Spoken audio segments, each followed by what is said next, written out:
ಅರಣ್ಯದೊಳಗೆ ಪ್ರವಾಸೋದ್ಯಮವನ್ನ ನಿಲ್ಲಿಸಲು ಮಹೇಶ್ ಕುಮಾರ್ ಆಗ್ರಹ ಮಾಡಿದ್ದಾರೆ.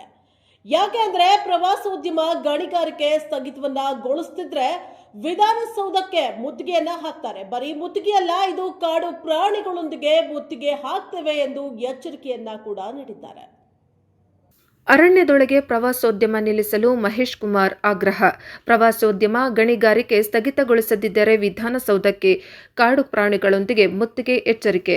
ಚಾಮರಾಜನಗರ ಅರಣ್ಯದೊಳಗೆ ಪ್ರವಾಸೋದ್ಯಮ ಸ್ಥಗಿತಗೊಳಿಸಿ ಕೃಷಿ ಪ್ರವಾಸೋದ್ಯಮ ಮಾಡುವ ಮೂಲಕ ರೈತರಿಗೆ ಲಾಭ ತಂದುಕೊಡುವ ಕೆಲಸವನ್ನು ಮಾಡಬೇಕು ಎಂದು ವಿಶ್ವ ರೈತ ಸಂಘಟನೆಯ ಸದಸ್ಯರು ಹಾಗೂ ಪಾರಂಪರಿಕ ನಾಟಿ ವೈದ್ಯರಾದ ಹೆಗ್ಗವಾಡಿಪುರ ಮಹೇಶ್ ಕುಮಾರ್ ಒತ್ತಾಯಿಸಿದರು. ನಗರದ ಜಿಲ್ಲಾ ಕಾರ್ಯನಿರತ ಪತ್ರಕರ್ತರ ಭವನದಲ್ಲಿ ಕರೆದಿದ್ದ ಪತ್ರಿಕಾಗೋಷ್ಠಿಯಲ್ಲಿ ಅವರು ಮಾತನಾಡಿ, ರೈತರ ತೋಟವೇ ಒಂದು ವಿಶ್ವವಿದ್ಯಾನಿಲಯವಾಗಿದ್ದು ಅಲ್ಲಿ ಹೊಸ ಅನ್ವೇಷಣೆ ಆಗಬೇಕು. ಹಣ್ಣು, ತರಕಾರಿ, ಸಿರಿಧಾನ್ಯ ಬಗ್ಗೆ ಅರಿವು ಮೂಡಿಸಬೇಕು. ಅದನ್ನು ಬಿಟ್ಟು ಕಾಡಿನೊಳಗೆ ಕಾಡಿನ ಸಮೀಪದಲ್ಲೇ ರೆಸಾರ್ಟ್ ಮಾಡಿ ಮೋಜು ಮಸ್ತಿ ಮಾಡುವುದರಿಂದ ಕಾಡು ಪ್ರಾಣಿಗಳಿಗೆ ತೊಂದರೆ ಉಂಟಾಗಿ ಅವು ನಾಡಿನತ್ತ ಬರುತ್ತವೆ.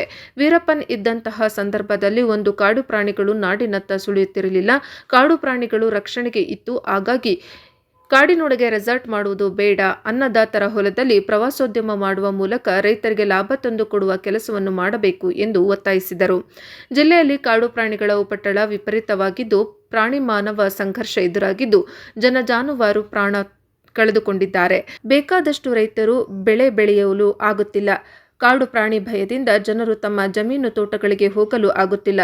ಜಿಲ್ಲೆಗೆ ಅರಣ್ಯ ಸಚಿವರು, ರಾಜ್ಯ ಮಟ್ಟದ ಅಧಿಕಾರಿಗಳು ಜಿಲ್ಲೆಗೆ ಭೇಟಿ ನೀಡಿದ್ದಾರೆ. ಆದರೂ ಕೂಡ ಸರ್ಕಾರಗಳು ಇದನ್ನು ತಡೆಗಟ್ಟುವ ಕೆಲಸ ಮಾಡಿಲ್ಲ ಎಂದು ಆರೋಪಿಸಿದರು.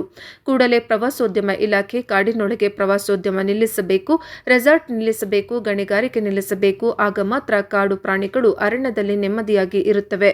ಇದರ ಬಗ್ಗೆ ಅರಣ್ಯ ಸಚಿವರು, ಮುಖ್ಯಮಂತ್ರಿಗಳು ಗಮನ ಹರಿಸಬೇಕು. ಇಲ್ಲದಿದ್ದರೆ ಕಾಡು ಪ್ರಾಣಿಗಳೊಂದಿಗೆ ವಿಧಾನಸೌಧಕ್ಕೆ ಮುತ್ತಿಗೆ ಹಾಕಬೇಕಾಗುತ್ತದೆ ಎಂದು ಎಚ್ಚರಿಸಿದರು. ಕೂಡಲೇ ಹಸಿ ಕಡಲೆ ಖರೀದಿ ಕೇಂದ್ರ ತೆರೆಯಲು ಆಗ್ರಹ. ಹಸಿ ಕಡಲೆ ಖರೀದಿ ಕೇಂದ್ರವನ್ನು ಗ್ರಾಮ ಮಟ್ಟದಲ್ಲಿ ಈ ಕೂಡಲೇ ತೆರೆದು ದಳ್ಳಾಳಿಗಳು ಹಾವಳಿ ನಿಲ್ಲಿಸಬೇಕು. ಕೇಂದ್ರ ಸರ್ಕಾರವು ಪ್ರತಿ ಕ್ವಿಂಟಲ್ ಹಸಿ ಕಡಲೆಗೆ 5,875 ರು ಬೆಂಬಲ ನೀಡಿದ್ದು, ರಾಜ್ಯ ಸರ್ಕಾರವು ಕೂಡ ಕನಿಷ್ಠ 2,000 ಬೆಂಬಲ ಬೆಲೆ ನಿಗದಿಪಡಿಸಬೇಕು. ಜನರಿಗೆ ಮಾರಕವಾಗಿರುವ ಡೆಡ್ಲೈನ್ ಗೇಮ್ ರದ್ದುಪಡಿಸಬೇಕು ಎಂದು ಒತ್ತಾಯಿಸಿದರು. ಪತ್ರಿಕಾಗೋಷ್ಠಿಯಲ್ಲಿ ಮಹದೇವಸ್ವಾಮಿ ಹಾಜರಿದ್ದರು. ವರದಿ ಹೊಮ್ಮ ನಂಜುಂಡನಾಯಕ, ಪ್ರಜಾಪವರ್ ಟಿವಿ, ಚಾಮರಾಜನಗರ. ಗಣಿಗಾರಿಕೆ ಮಾತ್ರ ಹೆಂಗೆ ನಡೀತದೆ, ಕೂಡಲೇ ಗಣಿಗಾರಿಕೆನ ಸ್ಥಗಿತ ಮಾಡಬೇಕು. ಎರಡನೇ ವಿಷಯ ಏನು, ಇವತ್ತು ಕಡ್ಲೆಕಾಳು 8 ದಿವಸ ಮೇಲಾಗದೆ, ರೈತ ಬೆಳೆದೆ 15 ದಿವಸ 20 ದಿವಸ ಮೇಲಾಗದೆ, ಜನವರಿಲೇ ಬಂತು ಕ್ರಾಪು, ಇನ್ನೂ ಕೂಡ ಖರೀದಿ ಕೇಂದ್ರ ತರದಿಲ್ಲ. ಸೆಂಟ್ರಲ್ ಗವರ್ಮೆಂಟ್ ಕೂಡ ಆದೇಶ ಕೊಟ್ಟದೆ 5,875 ರೂಪಾಯಿನ ಬೆಂಬಲ ಬೆಲೆ ತೆಗೆಯುತ್ತೊಳಗೆ. ಇನ್ನೂ ಕೂಡ ಖರೀದಿ ಕೇಂದ್ರ ನಮ್ಮ ಜಿಲ್ಲಾಡಳಿತ ತರಲಿಲ್ಲ. ಏನ್ ಮಾತಾಡ್ತಿರ್ತಾರೆ, APMC ಇರ್ಬೋದು, ಜಿಲ್ಲಾಡಳಿತ ಇರ್ಬೋದು, ಸಂಬಂಧಪಟ್ಟ ಇಲಾಖೆಗಳು ಏನ್ ಮಾಡ್ತಿದ್ದಾರೆ, ಅವರು ಕಳ್ಳಕಾಯಿ ಕೂತಿರೋರು ಯಾಕೆ ತರಲಿಲ್ಲ? ಇದು ದಳ್ಳಾಳಿ ಮಾಲಾಗಿದ್ದವರು. ಆಮೇಲೆ ದಳ್ಳಾಳಿಗಳು ನಮಗೆ ಕೊಳ್ಳಿ ಅನ್ನೋ ಒಂದು ಕಾನ್ಸೆಪ್ಟ್ ಇವರು ಮಾಡ್ತಾ ಇರೋದು. ಪ್ರತಿ ಸಲ ನೋಡಿ, ಮುಸ್ಕು ಜೋಳ ತೆಗೆದುಕೊಂಡು ಚೀಲಿಲ್ಲ ಅಂತಾರೆ, ಭತ್ತ ತೆಗೆದುಕೊಂಡು ಚೀಲಿಲ್ಲ ಅಂತಾರೆ. ಏನರ್ಥ? ಈಗ 8ರಿಂದ 10 ದಿವಸ ಆಗದೆ ಆದೇಶ ಹೊರಡಿಸಿ ಸೆಂಟ್ರಲ್ ಗವರ್ಮೆಂಟ್ ಆಗಿಲ್ಲ. ಕೂಡಲೇ ಅದು ಆದೇಶ ಜೊತೆ ಖರೀದಿ ಕೇಂದ್ರನ ಇವತ್ತು ಮೊದಲು ತೆಗಿಬೇಕು. APMC ಆಗಲಿ ಇದಾಗಲಿ ಎಲ್ಲ ಇವತ್ತು ಮೊದಲು ತೆಗಿಬೇಕು. ಅದಲ್ಲದೆ ತೈದೆ ದಳ್ಳಾಳಿಗಳು ಪಾಲಾಯ್ತಾರೆ. ಈಗ ಸುಮಾರು ದಳ್ಳಾಳಿ ಪಾಲಾಗದೆ ಆಗಿರೋರು ಕೂಡ ಸರ್ಕಾರ ಆ ಹಣನ ಭರಿಸಬೇಕು. ಅವ್ರಿಗೆ ಕೊಟ್ಟಿರೋಂಥ ರೈತರಿಗೆ ಏನು ಕಡಿಮೆ ಕೊಟ್ಟಿರಲ್ಲ, 5,000 ರೂಪಾಯಿ ಕೊಟ್ಟರೆ 5,000 ರೂಪಾಯಿ ಕೊಟ್ಟರೆ ದಳ್ಳಾಳಿಗಳ ಪಾಲಾಗದೆ. ಇನ್ನೂ ಕೂಡ ಬೇಕಾದಷ್ಟವೆ ಇವತ್ತೇ ತೆಗೆದ್ರೆ ಖರೀದಿ ಕೇಂದ್ರನ ನಿಜವಾದ ರೈತರಿಗೆ ಒಳ್ಳೆದಾಗ್ತದೆ. ಅದಲ್ಲದೆ ರಾಜ್ಯ ಸರ್ಕಾರ ಏನ್ ಮಾಡ್ತಾ ಇದ್ದು, ಕೂಡಲೇ ರಾಜ್ಯ ಸರ್ಕಾರ ಬೆಂಬಲ ಬೆಲೆನ 2,000 ರೂಪಾಯಿ ನಾವು ಸೇರಿಸ್ಕೊಡ್ಬೇಕು. ಇಲ್ಲಿ ವ್ಯವಸ್ಥೆ ಗೊತ್ತು. ಏನು ನಮ್ಮಲ್ಲಿ ಮುಂಗಾರು ಕಂಪ್ಲೀಟ್ ಫಲ ಆಯ್ತು, ಏನು ಹಿಂಗಾರು ಒಂದಷ್ಟು ಅಲ್ಪ ಸ್ವಲ್ಪ ಬೆಳೆ ಸಿಕ್ಕಿರೋದು ಅದುವೆ.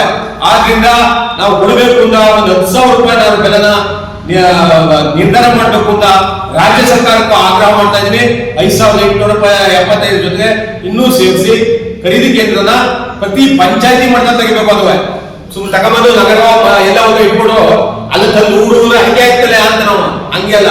10 ಮೂಟೆ 20 ಮೂಟೆ 50 ಮೂಟೆ ಬೆಳೆದವನು ಗತಿಯನ್ನ ಅವ ತಗೊಂಬಂದು ತಂದು ಕೊಡಕ್ಕಾಗಲ್ಲ. ಆದ್ರಿಂದ ಪಂಚಾಯತಿ ವ್ಯಾಪ್ತಿಲಿ ಖರೀದಿ ಕೇಂದ್ರ ತೆಗಿಬೇಕು. ಇಲ್ಲ ಸಂಚಾರಿ ಖರೀದಿ ಕೇಂದ್ರ ಮಾಡಿ ತಗೊಂಬಂದು ನೀವು ಆ ಕಡೆ ವೇರಸ್ನಾಗ ಇದು ಮಾಡಲಿಲ್ಲ ಅಂದ್ರೆ ಏನು APMC ಇರ್ಬೋದು, ಜಿಲ್ಲಾಡಳಿತ ಇರ್ಬೋದು, ಕಂಡರಿದಂತ ಬಹಳ ಕಠೋರವಾದ ಹೋರಾಟವನ್ನ ಹಮ್ಮಿಕೊಳ್ತೀವಿ. ಅದನ್ನ ಎದುರಿಸಬೇಕಾಯ್ತಂತ ಜಿಲ್ಲಾಡಳಿತಕ್ಕೆ ಮತ್ತು ರಾಜ್ಯಕ್ಕೆ ನಾನು ಎಚ್ಚರಿಕೆ ಕೊಡ್ತಾ ಇದ್ದೀನಿ. ಉಪಟಳ ವಿಪರೀತವಾಗಿದೆ. ಏನು ಇಲ್ಲಿಗೆ ಅರಣ್ಯ ಮಂತ್ರಿ ಬಂದರೆ, ಎಲ್ಲ ಬಂದರೆ ಜಾನುವಾರು ಬೇಕಾದಷ್ಟು ಪ್ರಾಣಗಳೋಗದೆ. ಇದನ್ನ ತಡೆಯಂತ ವ್ಯವಸ್ಥೆನ ಸರ್ಕಾರಗಳು ಯಾವ ಮಾಡಿಲ್ಲ. ಇದರಿಂದ ಏನಾಗ್ತದೆ, ಬೇಕಾದಷ್ಟು ರೈತರು ಬೆಳೆನೇ ಬೆಳೆಯಕ್ಕಾಗಿಲ್ಲ. ಯಾಕಂದ್ರೆ ಈ ಬೈಕೆ ಎಲ್ಲೂ ಹೋಗಿಲ್ಲ. ಕಾಡಿಗೆ ಹೋಗ್ಬೇಕು, ಮಾಡಬೇಕು, ನೈಟೆಲ್ಲ ಹೋಗ್ಬೇಕು, ಇಂಥ ಪರಿಜ್ಞಾನ ಸರ್ಕಾರಗಳಿಗಿಲ್ಲ. ಆದ್ರಿಂದ ಅದನ್ನು ತಡೆಯಂಥದ್ದು ಏನು, ಯಾದ್ರಿಂದ ಈ ಥರ ಅನಾಹುತ ಆಗ್ತದೆ ಏನು ಇನ್ನೂ ಚಿಂತೆ ಮಾಡಿಲ್ಲ. ಅವರು ಇಷ್ಟು ಜನ ಸತ್ತರೆ, ಇಷ್ಟು ರೈತರು ಸತ್ತರೆ, ಇಷ್ಟು ಪ್ರಾಣಿಗಳು ಸತ್ತವೆ ಅಂತಿರಲು ಇಲ್ಲ ಅಂದ್ರೆ ಹೆಂಗೆ? ಇವರು ಎಚ್ಚೆತ್ಕೊಂಡು ಏನು ಪ್ರವಾಸೋದ್ಯಮನ ನಿಲ್ಲಿಸ್ಬೇಕು. ಅಲ್ಲಿ ಅದನ್ನ ನಿಲ್ಲಿಸಿ ಅಲ್ಲಿ ಕಾಡು ಹಂಚ್ಕೋಗಿ ಪ್ರವಾಸೋದ್ಯಮ ಮಾಡೋದು, ರೆಸಾರ್ಟ್ಗಳು ಮಾಡೋದು ಏನಂತಾನು ಖಂಡಿತವಾಗೂ ಅದನ್ನು ಮಾಡೋಕ್ಕಿಲ್ಲ. ಏನೇ ಇದ್ರು ಕೂಡ ಅವರು ಬೇಕಾದ್ರೆ ರೈತರ ಹೊಲದಲ್ಲಿ ಮಾಡಲಿ, ರೈತರ ಅದೇ ಒಂದು ವಿಶ್ವವಿದ್ಯಾಲಯ, ರೈತರ ಒಂದು ತೋಟ, ಆ ತೋಟಗಳಲ್ಲಿ ಅಲ್ಲಿ ಇರಿಸ್ಕೊಂಡು ಅವ್ರನ್ನ ಅಲ್ಲಿ ವ್ಯವಸಾಯದ ಬಗ್ಗೆ, ಅಲ್ಲಿರಂತ ಹಣ್ಣು, ತರಕಾರಿ, ಧಾನ್ಯ ಇವೆಲ್ಲ ಏನಾಗ್ತವೆ, ದೇವ್ರಿಗೆ ಏನಾಗ್ತವೆ ಅನ್ನೋದೆಲ್ಲ ಬರಬೇಕು. ಅದು ಬಿಟ್ಟು ರೆಸಾರ್ಟ್ ಮಾಡ್ಬಿಟ್ಟು ಇವರು ಅಲ್ಲಿ ಮೋಜು ಮಸ್ತು ಮಾಡಿ ಪ್ರಾಣಿಗಳಿಗೆಲ್ಲ ಡಿಸ್ಟರ್ಬ್ ಮಾಡಿ ಅವಕ್ಕೆಲ್ಲ ತೊಂದರೆ ಕೊಟ್ಟು ಅವು ಅದನ್ನು ತಡೆನಾರೇ ಬರ್ತಾವು. ಕಾಡಿನಲ್ಲಿ ಸುಮ್ಮನೆ ಬರ್ತಿರ್ಲಿಲ್ಲ ಅವು, ಅಲ್ಲಿ ಹೋಗಿ ಡಿಸ್ಟರ್ಬ್ ಮಾಡೋದಕ್ಕೆ ಬಂದಿರ್ತವೆ. ಉದಾಹರಣೆ ಹೇಳ್ಬೇಕು, ಇರೋಕೊಂಡು ಇದ್ದ ಹಾಗೇನಾದ್ರು ಕಾಡಲಿ ಪ್ರಾಣಿಗಳು ಬರ್ತಿದ್ವು, ಅವನ ಕಥಾವೆಲ್ಲ ಮಾಡ್ತಿದ್ದ. ಅದರಲ್ಲಿ ಒಬ್ರು ಕೂಡ ಕಾಡಿಗೆ ಪೊಲೀಸು, CRP ಸಹಿತ ಹೋಯ್ತಿರ್ಲಿಲ್ಲ, ಮಿಲಿಟರಿ ಸಹಿತ ಹೋಯ್ತಿರ್ಲಿಲ್ಲ. ಅದಕ್ಕೆ ಸೇಫ್ ಆಗಿತ್ತು ನೋಡಿ. ಆ ಇಸ್ವಿನಲ್ಲಿ ಅಲ್ಲಿಂದಲೂ ಕೂಡ ಪ್ರಾಣಿಗಳು ನಾಳೆ ಬರ್ತಿದ್ವಾ?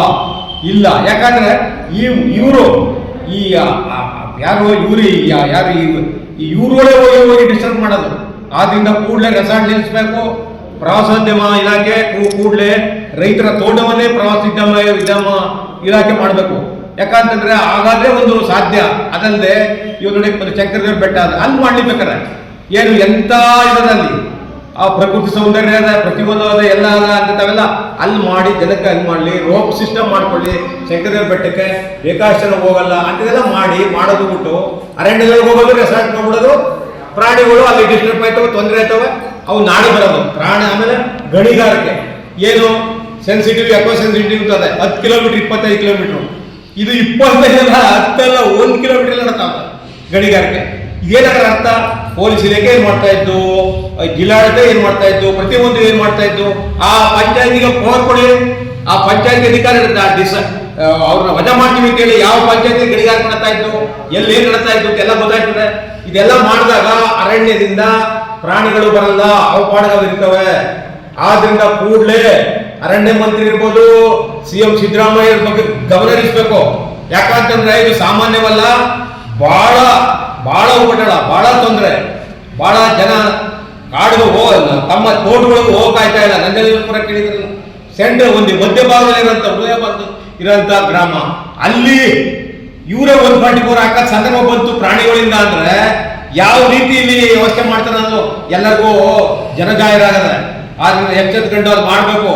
ಮಾಡಲಿಲ್ಲ ಅಂದ್ರೆ ವಿಧಾನಸೌಧಕ್ಕೆ ನಾವು ಪ್ರಾಣಿನ ಒಂದು ಚಿರತೆ ಕಠೋರವಾದ ಪ್ರಾಣಿಗಳನ್ನ ತಗೊಂಡೋಗಿ ಏನು ಅವ್ರ ಸೆಷನ್ ಅಲ್ಲಿ ಗುಣವಂತ ಚಳವಳಿ ಹಾಕ್ಬೇಕಾಗುತ್ತೆ ಅಂತ ಆಗ್ರಹ ಮಾಡ್ತಾ ಇದ್ದೀನಿ.